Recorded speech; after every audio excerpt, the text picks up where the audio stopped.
जय परमेश्वर देवता लोग। पेज नंबर 211 से आगे बढ़ रहा हूँ। साधन उपदास लिखी किताब जगदीतकार ने। यह जगदीतकार ने जिसको श्री अनुपदास प्रिंटिंग प्रेस छावनी अहमपुरा में छाप के प्रचित किया।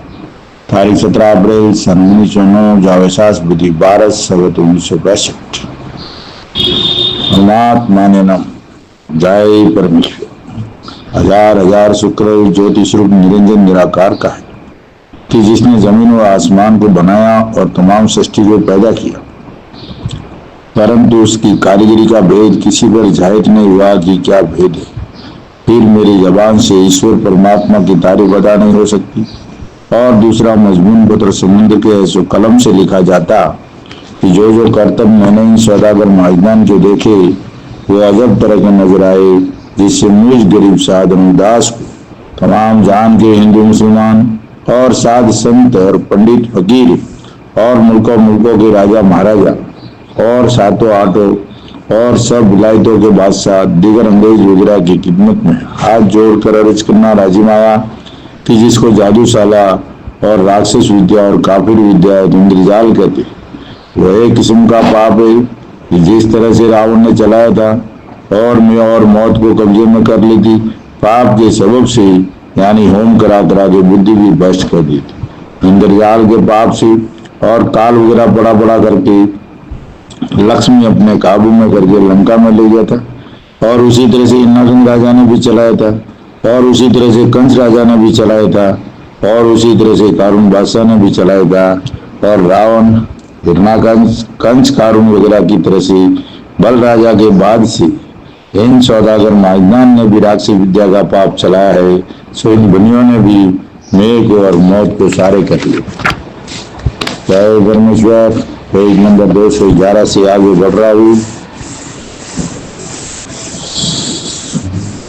सो राजा भोज ने भी सीख ली और बोलिया धोबी ने भी सीख ली।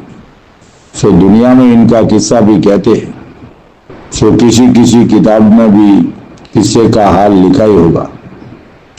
सो जबकि इन दोनों ने 14वीं और 15वीं विद्या सीख ली, सो जबकि राजा भोज घोड़े के पास सवार होने को आया तो बोलिया धोबी ने राजा भोज से कहा कि अन्नदाता गोरखनाथ महाराज ने क्या सिखाया, सो मुझको भी बताओ। जब राजा भोज ने कहा कि मुझको तो कुछ भी नहीं सिखाया, हम तो यूं ही सत्संग करते थे।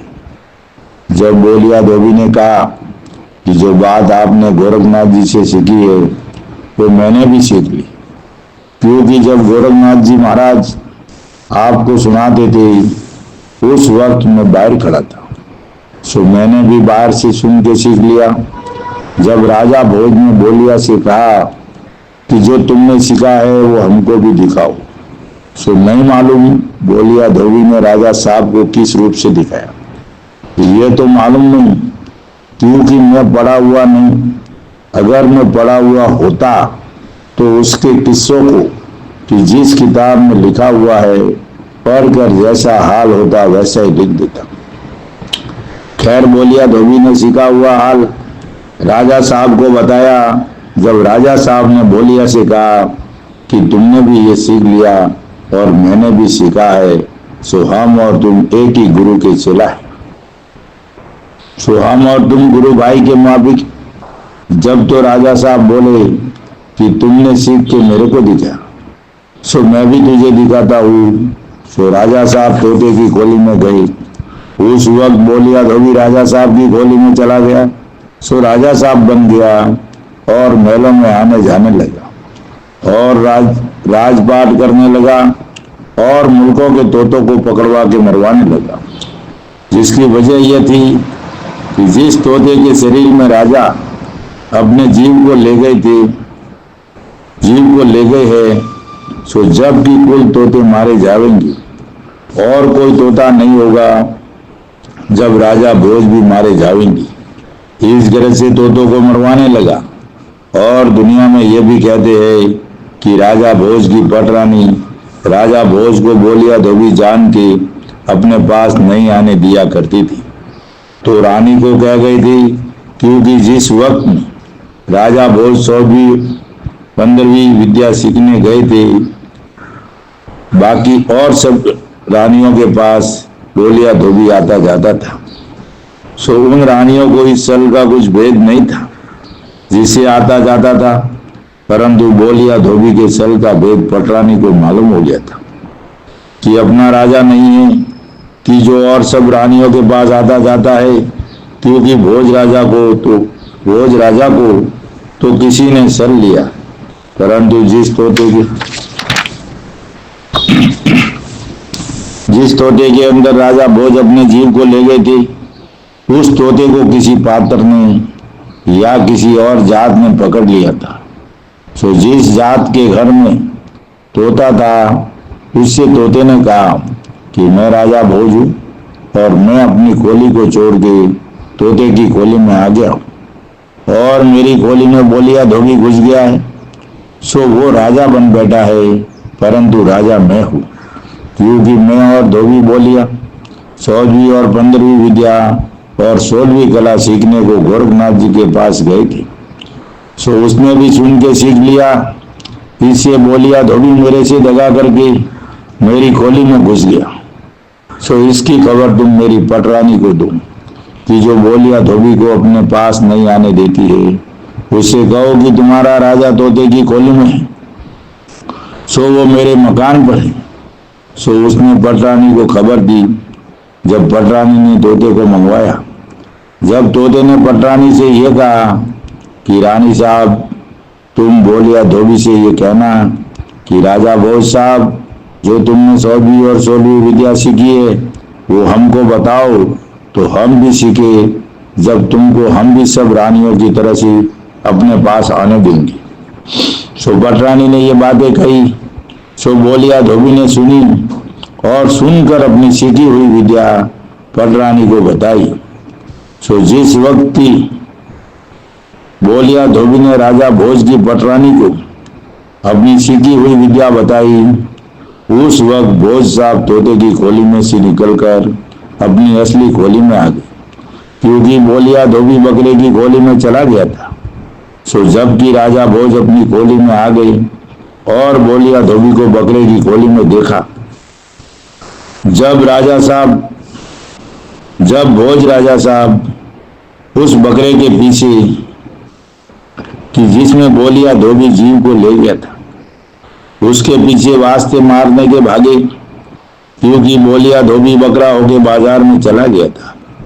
जब इन बनियों ने छोड़वा दिया और कहने लगे कि अंधाता इसको अमर करके छोड़ दो और इसको मत मारो। सो इस बात का चर्चा संसार में भी करते हैं। सो वो बात तो तुम सच मानते हो।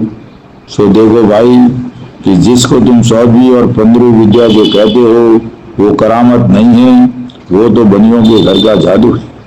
परंतु इन बनियों ने अपने गुप्त पाप को प्रकट न होने के लिए तरह तरह के किस्से चला दिए कि जिससे राजा बादशाह और साधु फकीर और रैयत भूली हुई। अगर कोई समझेगा तो भी हम बनिए तो अलहदा के अलहदा रह जाएंगे और राजा बादशाह साधु फकीर रैयत वगैरह मारी जाएगी, क्योंकि समझने वाले राजा बादशाह ये जानेंगे कि राक्षसी पाप इनका ही है, जिससे ये दुनिया को बहकाते फिरते हैं। सो ये अक्लमंदी इन बनियों ने उन्हों के मराने के वास्ते की है। अलावा इसके ये बनी अपने जादू से नजर बंद कर देते हैं और जिसको कि मारना होता है उसको मार देते।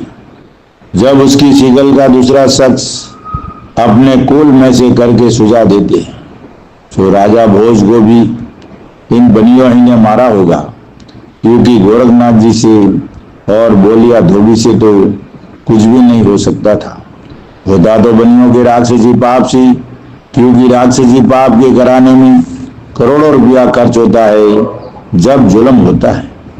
सो गुरु गोरखनाथ जी ऐसे पापी और दुष्ट थोड़ा ही थे जो राक्षसी पाप का जुल्म चलाते। ये तो बनियों ने चलाया है और नाम लोगों के और राजा बादशाहों के और साधु फकीरों के वास्ते मराने के छल करके लगा दिए, क्योंकि खोली में से निकलकर दूसरी खोली में नहीं जा सकता है और तमाम बातें झूठी है।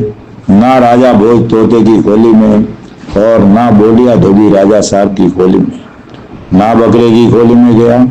ये तमाम झूठी झूठी झूठी बातें जाल की, परंतु जादू से ऐसा तो जरूर कर देते हैं कि कंगाल को राजा और राजा को कंगाल जादू से सुझा देते, जैसे कि मिट्टी का जादू से रुपया सुझाते हैं।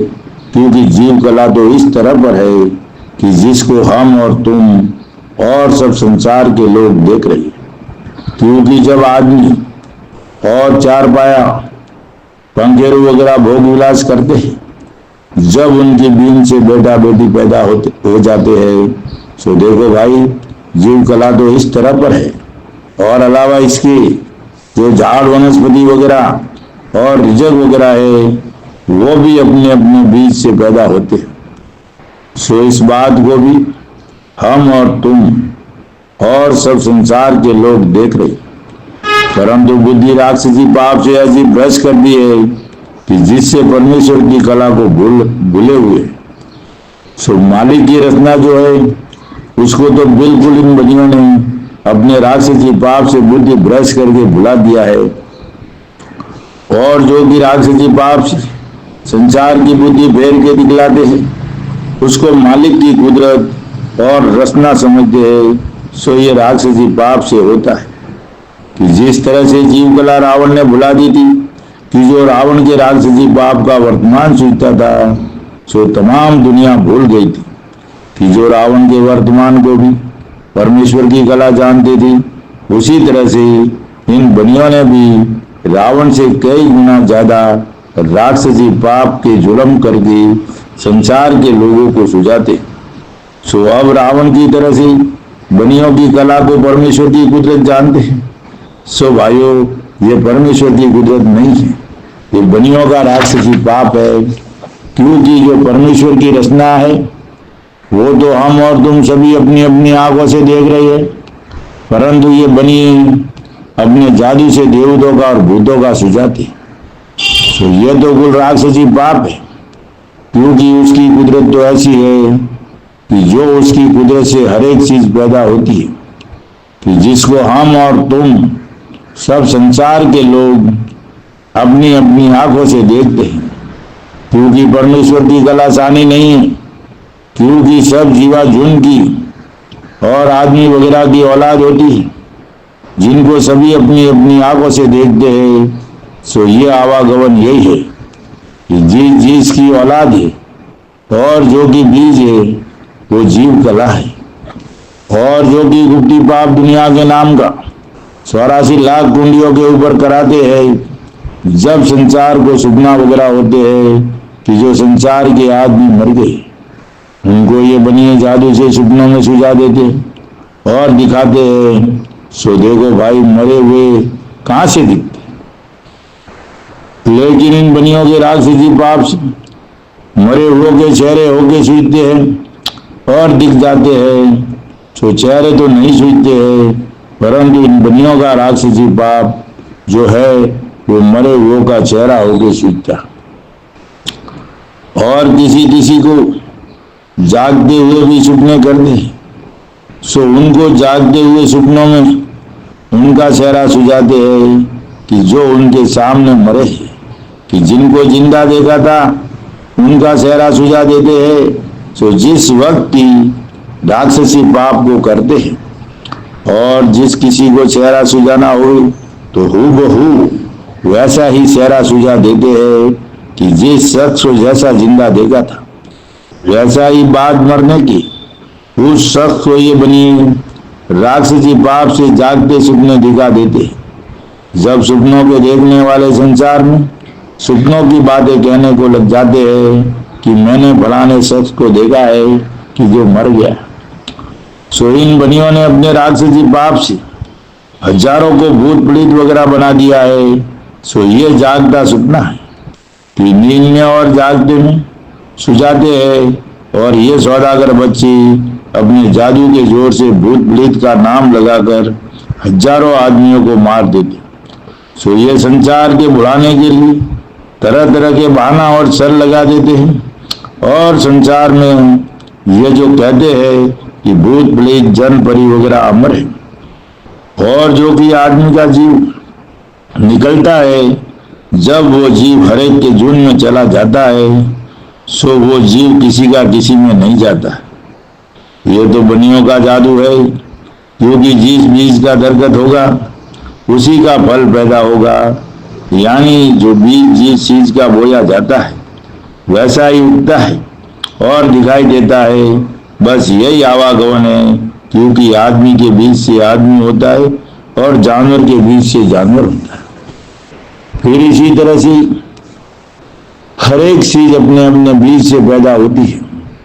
और जो कला परमेश्वर की बनाई हुई है वो कुछ सानी नहीं है। और जो कि संसार में कहते हैं कि एक एक का जीव निकल के दूसरे की खोली में चला जाता है, सो जीव किसी का किसी के खोली में नहीं जाता है, क्योंकि गुप्ती पाप से सुपना वगैरह होता है और भूत प्रेत वगैरह सुझाते हैं। सो ये बनिए राक्षसी पाप को कराते हैं।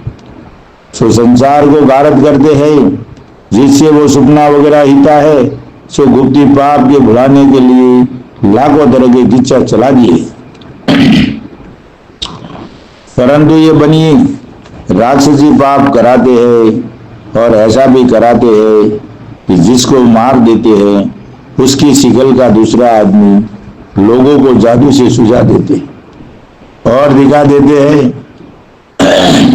मिसाल इसकी यह है कि जब बाजीगर तमाशा करते हैं तो कैसे कैसे खेल उम्दा दिखाते हैं कि जो मिट्टी का रुपया करके और सब चीजें तरह तरह की दिखला देते हैं। जब तुमको मालूम होता है कि ये रुपया नहीं है और दूसरी चीजें नहीं है, बल्कि तुम तो उनको ही रुपया और उम्दा चीजें जानते हो और देखते हो, तो जबकि राजा बादशाह को और साधु फकीरों को और गरीब गुरबा को और अमीर उमराव को सुपना होता है, जब तुम सपनों में उनको देखते हो कि जो तुम अपने बाप दादे और बहुत से आदमियों को जीता देखते हो, सो उनको तुम सपनों में वैसा ही देखते हो जैसा तुमने अपने बाप दादे को जीता देखा था, वैसा ही सपनों में मरे हुए को देखते हो। सो जबकि तुम सपना देखते हो और शहरे सपनों में देखते हो तो कुछ फर्क सूझता है, तो कुछ भी फर्क नहीं सूझता है। हूबहू वैसा ही शहरा सपनों में सूझता है कि जैसा उनको जिंदगी में देखा था, वैसा ही बाद मरने के सपनों में दिखता है। और दुनिया में भी कहते हैं कि जादू से मुर्दों के चेहरे सुझा देती, और बाजीगर वगैरह भी कहते हैं। सो परमेश्वर की कला को तो भूल गए और जादू की कला को ही परमेश्वर की कला समझते, ऐसी बुद्धि बस में कर ली है। सो बाद मरने के सपनों में जो चेहरे दिखते हैं सो बनियों के राक्षसी पाप से ही दिखते हैं, वो पीछे नहीं आते। ये तो बनियों का गुप्ती पाप है। सो ये गुप्ती पाप तुम संसार को मरे हुए का चेहरा होके सूझता है। सो ये सपने तो तुम संसार को राक्षसी पाप से करते हैं।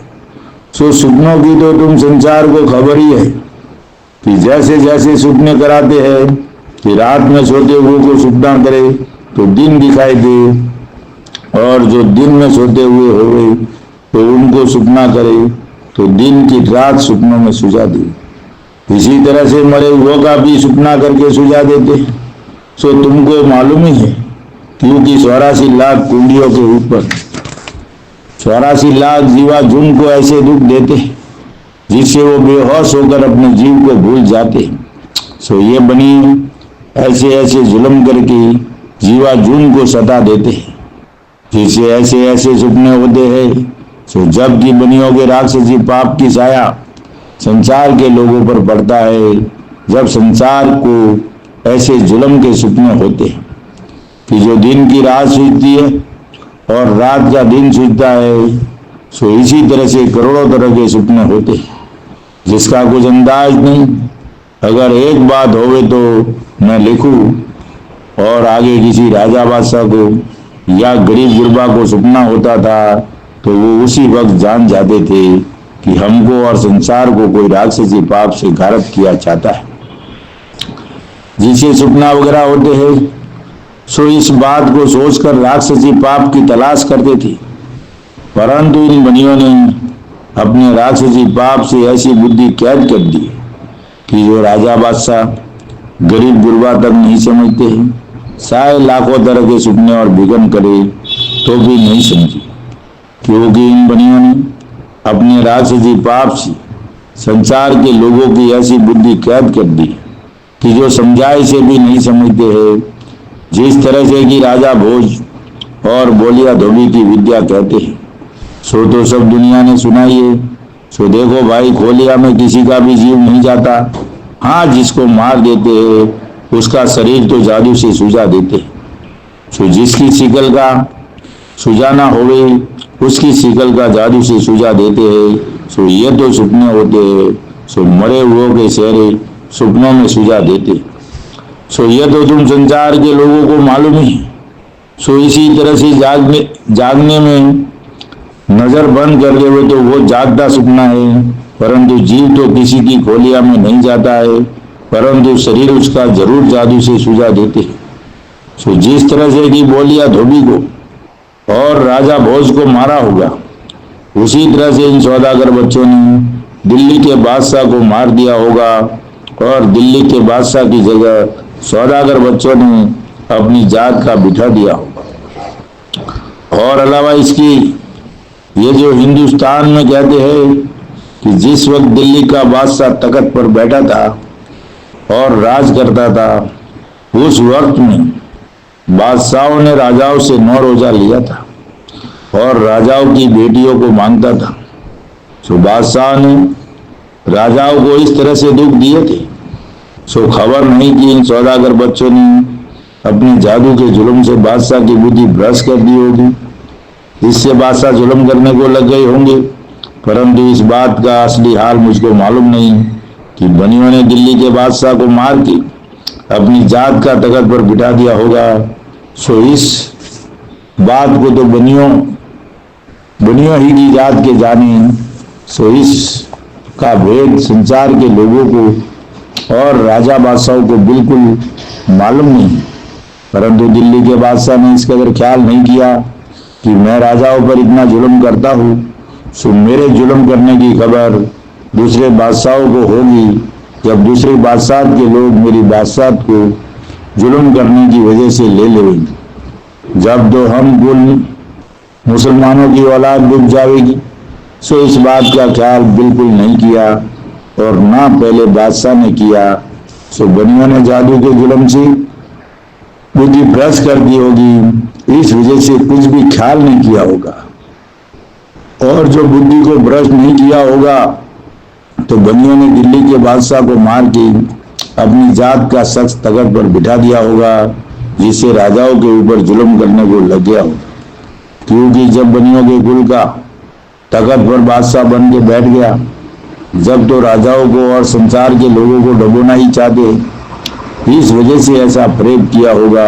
सो जब कि इस बात को किया होगा जब संसार के लोगों की और बादशाह के भाइयों की और एहलकारों की और बादशाह के बैगमों की नजरों को जादू के जुल्म से बंद कर दी होगी, जिससे सब एहलकारों को और भाई बेटों को और बादशाह की बैगमों को बनियों के कुल का बादशाह ही सूझा होगा। और जो राजा बादशाह जुल्म करने लगे तो उनके भाई बेटे उन राजा बादशाह को तख्त से उतार देते और राजा बादशाह के बेटों को तख्त पर संसार के लोग बिठा देते, और जो राजा बादशाह के औलाद नहीं हुए तो संसार के लोग उनके भाई बेटों में से बिठा देते, परंतु नेकी के करने वालों को बिठाते। और जो किसी को भी नहीं बिठावे, जब राजा बादशाह खुद जुल्म करके अपने हाथ से अपने राज को डबो देते। और जो कि बादशाह के पास हजारों आदमी काम करने वाले होते तो उनकी बुद्धि जादू के जुल्म से भ्रष्ट कर देते, जिससे वो भी जुल्म करने को लग जाते हैं और दूसरों को ये बनी जादू से ऐसा सुझाते हैं कि जो जुल्म करता है उसको ऐसा जानते हैं कि राजा का धनी, सो जुल्म करे तो करने दो। सो धनी का जुल्म करना और धनी का मार्ग सर के ऊपर है। और ये कहते जाते हैं कि अब इनका राज जाने वाला है, सो राजाओं को जुल्म करके दबो देवेगा, तो ऐसा जुल्म क्यों करने देवे। परंतु कहने से जुल्म करने वाले माने कब, क्योंकि जब बुद्धि भ्रष्ट कर देते जब वैसा ही सूझता है, और जो भलाई के वास्ते कहे उसको जहर के बराबर सूझता है। सो इसमें झूठ नहीं है, क्योंकि बनी राक्षसी पाप से बुद्धि भ्रष्ट कर देते जिससे वैसा ही सूझता है।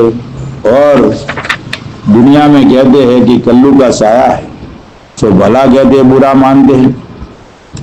सो कर्ज क्या चीज है ख्याल करो। परंतु तुमको मालूम नहीं, इसे कर्ज कहते हो। परंतु कर्ज बनियों के पाप का नाम है, क्योंकि ये बनिए दुनिया के नाम का पाप कराते जिससे दुनिया की बुद्धि भ्रष्ट हुई है। क्योंकि पहले कर्जत के तौर पर रावण, नागुंस, कंस, कारुण वगैरह ने राक्षसी पाप चलाया था, उसी तरह से इन बनियों ने भी राजा बल के बाद से राक्षसी पाप चलाया, जिसको सब संसार के लोग और राजा बादशाह कल्लू काल कहते हैं। वो सौदागर बच्चों के घर का आलोक जादू रावण की तरह से हो रहा है। इस वजह से सबों की बुद्धि बनियों ने राक्षसी पाप के सबब से भ्रष्ट हो रही है। सो सौदागर बच्ची दूसरी विलायत की राजा बादशाह को बुला के और उनके हाथों से जुल्म करवा के बादशाह को मरवा देते हैं कि जुल्म करता है।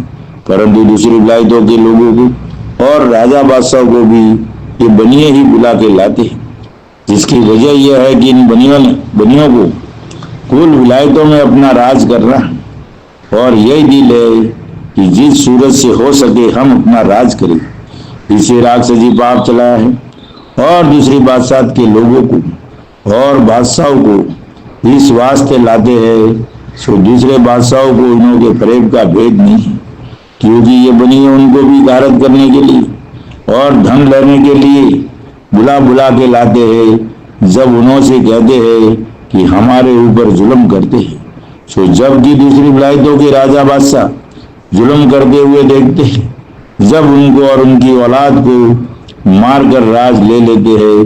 परंतु दूसरी विलायतों के आने वालों को यह खबर नहीं है कि बनियों ने जादू से बुद्धि भ्रष्ट कर दी है, जिससे ऐसा जुल्म करते हैं। सो इस बात को तो दूसरी विलायत वाले भी नहीं सोचते। सो जबकि उनको ऐसे अंदर के भेद की मालूम नहीं है, तो क्या सोचे। अगर मालूम होवे तो सोचे भी कि जिस तरह से दिल्ली के बादशाह की बुद्धि भ्रष्ट करके गारद किया है, उसी तरह से हमको भी हमारी बुद्धि भ्रष्ट करके गारद करेंगे। सो ये हाल मालूम हो गई जब तो इनके जाल का बंदोबस्त हो जावे, परंतु मालूम नहीं, इससे कुछ नहीं करते। परंतु मुझको इन बनियों के जाल का भेद मालूम हो गया है। सो मैं सब संसार के और सब विलायतों के बच्चे बसने के लिए ये किताब लिखता हूँ कि सब संसार और राजा बादशाह हेत करके इन बनियों कलंकियों का जादू छोड़ाओ। जब सबकी औलाद बचेगी और जो नहीं छोड़ाया तो ये बनिए कलंकी 4 गोट में और 14 भाण में अपना राज करेंगे, क्योंकि ये बनिए बेईमान ऐसे करतूतों के खोटे कि जिस राजा बादशाह ने या संसार में से किसी अमीर गरीब ने बहुत सा रुपया पैसा कमा के जमा किया हो, तो उन्हों को कच्ची उम्र में जादू से मार देते हैं। और जो उनके बच्चे छोटे हुए और उनको रुपया पैसा की मालूम नहीं हुए और जिनके रुपया पैसा ज्यादा हुए, तो ये बनिए जादू के जुल्म से इनके औलाद वगैरह भी नहीं होने देते। परंतु ईश्वर ने तो सबको ही औलाद दी, किसी को बे औलाद नहीं रखा है। परंतु ये बनिए जादू के जुल्म से माई बाई के पेट में रोग कर देते, जिससे बे औलाद रह जाते हैं। परंतु बे औलाद जब से रहने लगे हैं कि जब से राक्षसी पाप चलाया है, इससे औलाद नहीं होती है, जिससे वो भाई बिरादरों में से खोले व गोद लेते, परंतु उसको गली गुस्से की मालूम नहीं। परंतु पैसे के लालच से क्या तो राजा बादशाह और गरीब अमीर और क्या दूसरे लोग सबको कच्ची उम्र में मार देते हैं। और रजवाड़ों में देखो तो कामिती यही है, और गरीब अमीर में देखो तो कामिती यही है। और जब उन छोटे बच्चों का बाप मर जावे तो ये बनिए उनका रुपया पैसा अपने काबू में कर लेते हैं। तो राजा बादशाह होवे तो वो भी टूट जाता है, और गरीब अमीर होवे तो वो भी टूट जाता है। तो जबकि रुपया पैसा नहीं होवे तो उसका घर आप ही टूट गया। फिर दुनिया में इस तरह से बातें चला देते हैं कि नहीं मालूम ये पैसा कहाँ गया। तो पैसा कोई आदमी नहीं है, सो घर से उठ के चला जावे, वो तो बनिए जादू के जुल्म से कैस लेते हैं। और ऐसी ऐसी बातें लोगों दिखाओ दुनिया में चला देते हैं। और जिसके औलाद जादू से नहीं होने देते हैं तो उसको देवताओं का सुझाव देते हैं कि देवताओं ने दोष किया है और देवता नाराज हो गया, या मालिक की सुझाव देते हैं कि मालिक ने औलाद नहीं लिखी, ऐसा घर में सुझाव देते हैं। और मालिक ने जिस दिन रचना रची है, जब से किसी को भी औलाद नहीं रखा, परंतु ये बनिए जादू के जुल्म से नहीं होने देते और देवता वगैरह का सुझाव देते हैं।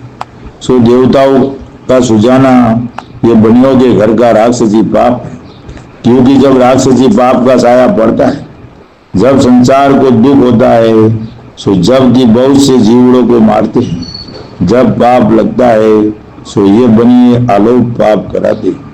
जिसको तुम संसार के लोग नरक कहते हो, वो बनियों के घर का आलोक पाप है। सो वहां पर संसार के नाम का आलोक पाप कराते हैं। जब देवताओं और भूतों पलीतों और तरह तरह के जाल सीखते हैं, सो ये बनिए गुप्ती पाप कराते हैं। सो जब की करोड़ों जीव मारते हैं, जब एक बाल खंडित होता है, और जो कि तुम संसार के लोग सुनते हो और कहते हो कि स्वर्ग नरक में 84 लाख कुंडिया राज लोगी, सो वहां पर 84 लाख जीवा जिनको संसार को भुगतनी पड़ती है। ये बात संसार में प्रकट है। सो जुन तो यह है कि जो अपने अपने कुल से पैदा होते हैं।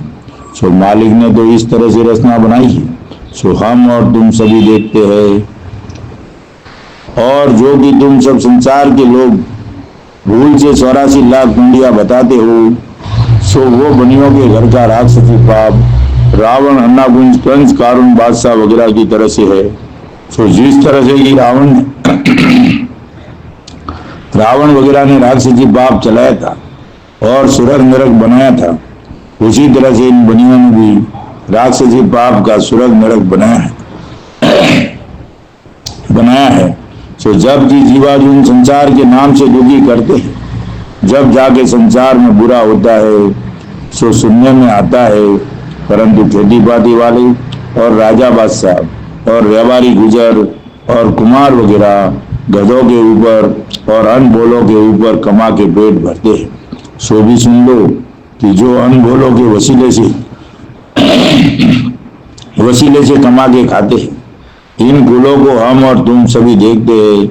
सो राजा बादशाहों के घर में हाथी, घोड़ा, ऊंट, बैल वगैरह और गाय भैंस वगैरह काम आते हैं, और खेती पाती वालों के बैल भैंसा काम आते हैं, और गाय भैंस खेती पाती वालों को दूध पिलाती है। और व्यापारियों के घर में बकरी, भेड़, ऊँटनियों के टोड़े और कुमार बैलदारों के घरों में गधा गधी कमा के देते हैं।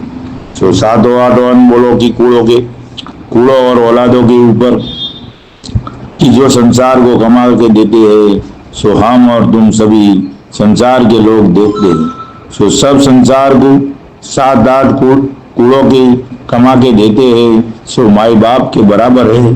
सो इनका गुण नहीं भूलना चाहिए, क्योंकि जिसके घर में हाथी, घोड़ा, ऊंट, बैल वगैरह है और पीठ के ऊपर उठाकर फिरते हैं, इससे इनकी करनी ज्यादा है, इससे माई बाप के बराबर है। और जिनके घर में बकरी और भेड़ और ऊंट वगैरह है और कमा के देते हैं, तो उनके घर में ये बकरी वगैरह माई बाप के बराबर है। और जिनके घर में गधा घड़ी कमा के देते हैं उनके घर में गधा घड़ी माई बाप के बराबर है, और जिनके घर में बैल वगैरह खेती बाड़ी करके कमा के देते हैं उनके घर में बैल वगैरह माई बाप के बराबर है। क्योंकि वो तो बेचारे अनबोले है, सो वो कब बोलते हैं और कब कहते हैं कि हम दुखी है कि सुखी है। परंतु आदमी बंदा को समझना चाहिए कि जो कुल कमा के देती है वो सदा अपने बच्चों से ज्यादा है, क्योंकि बच्ची बच्चों को ये पालते हैं। सो सातों आठों विलायतों में इन सातों आठों कुलों के वसीले से कमा के खाते हैं। सो तमाम जान में सातों आठों कुलें दुखी होती है। जय परमेश्वर, जय परमेश्वर देवता प्रभु। साधारण दास महाराज जी की किताब जगत काल में पढ़कर मेरे भाइयों बंदोबस्त करो तो दुनिया में अमन शांति कायम हो जाए। जय परमेश्वर, जय परमेश्वर, जय परमेश्वर।